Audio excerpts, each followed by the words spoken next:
बिटिया ससुराल आकर बिगड़ गई है। माही, देख तेरे घर वाले आए हैं, जरा चाय पानी ले आ। बड़े दिन बाद दर्शन दिए हैं तेरे मायके वालों ने, जरा अच्छे से खातिरदारी करना, कोई कसर न छूटे। माही की सास कमला जी ने ताना कसते हुए बोली। माही थोड़ा गुस्से में, जल्दी आए तो भी आपको परेशानी है, और ज्यादा दिन पर आए तो भी आपको परेशानी है, और नहीं आए तो भी आपको परेशानी है, और आए तो भी आपको परेशानी है। आखिर करे क्या? आप ही साफ साफ बता दीजिए ना। कमला जी, देख रहे हो ना कैसे जवाब देती है आपकी बेटी। जरा कुछ समझा बुझा कर जाइएगा। माही के पापा कुछ नहीं बोलते, क्योंकि उन्हें कमला जी के स्वभाव के बारे में अच्छी तरह से पता था। उन्हें कमला जी के इस स्वभाव से माही के ससुराल आने जाने का मन भी नहीं करता था। पर क्या करें, बेटी बहाई है, छोड़ भी तो नहीं सकते। दरअसल बात ही ऐसी है कि माही अपने घर की बड़ी बेटी थी। उनकी मम्मी की तबीयत हमेशा खराब रहती, इसी कारण घर की सारी जिम्मेदारी वही संभालती थी। 2 साल पहले माही की शादी मुकेश से हुई, तब माही अपने ससुराल की छोटी बहू बनी। पर जिम्मेदारी सारी बड़ी बहू वाली ही निभाई, क्योंकि बड़ी बहू तो शादी करने के बाद ही परिवार से अलग हो गई। उसने अपना घर संसार अलग ही बसा लिया था। माही के सास ससुर को हर काम के लिए माही की ही जरूरत पड़ती, हर काम के लिए माही को ही आवाज लगाते, फिर भी वो उसकी बुराई करने का एक मौका भी नहीं छोड़ते। माही अपनी सास ससुर के इस आदत से बहुत परेशान हो रही थी। हद तो तब हो जाती है कि जो लोग माही को अच्छी तरह से जानते थे, उन्हीं के सामने माही की बुराई करने लग जाती थी। माही की शादी के कुछ ही महीनों बाद उसकी सहेली रानी माही से मिलने उनके ससुराल आई, और कमला जी ने उसके सामने माही की बुराई करना शुरू कर दिया।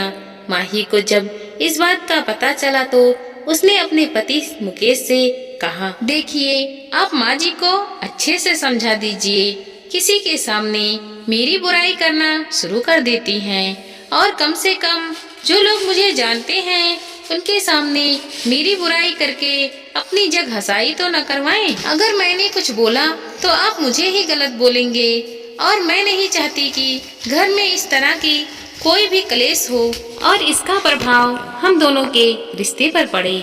माँ जी के इन्हीं सब आदतों की वजह से जेठानी जी ने अपना अलग घर संसार बसा लिया है, और देखो शांति से रह रही हैं। मुकेश, ठीक है, मैं समझा दूंगा। लाओ मेरी टिफिन दो, मुझे लेट हो रहा है। पर उन्हें तो किसी के समझाने का कोई प्रभाव नहीं पड़ता। उसकी तो जैसे आदत ही बन गई थी, जब तक माही की बुराई न कर ले तब तक उनके पेट का हजमा सही नहीं होता था। एक दिन माही की बुआ माही के ससुराल आई, और उसी दिन कमला जी की किट पार्टी भी थी, तो वो माही की बुआ को अपने साथ किट पार्टी में ले आई, और अपनी आदतों के अनुसार माही की बुराई करना शुरू कर दिया।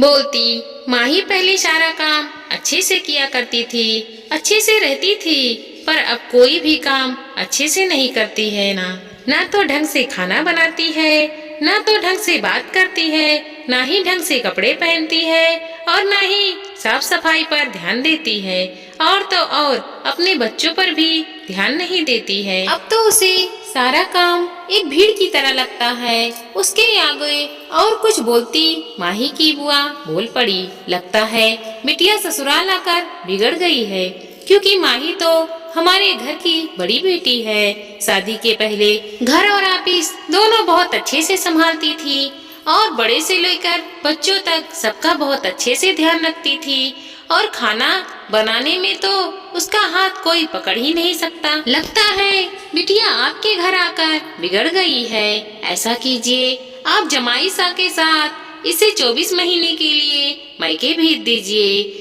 हम उसे सुधार कर भेजेंगे। अब माही के सासू माँ का मुंह देखने लायक था, उन्हें बोलने के लिए कोई शब्द ही नहीं मिल रहा था। शर्मिंदगी से नजर झुक गई और फिर उठी। और चली गई ये कहकर कि कोई उन्हें बुला रहा है। और माही की बुआ भी मुस्कुराती रह गई। दोस्तों, आपको मेरी ये कहानी कैसी लगी कमेंट करके जरूर बताइएगा, और अगर अच्छी लगी तो एक लाइक जरूर कीजिएगा। धन्यवाद दोस्तों।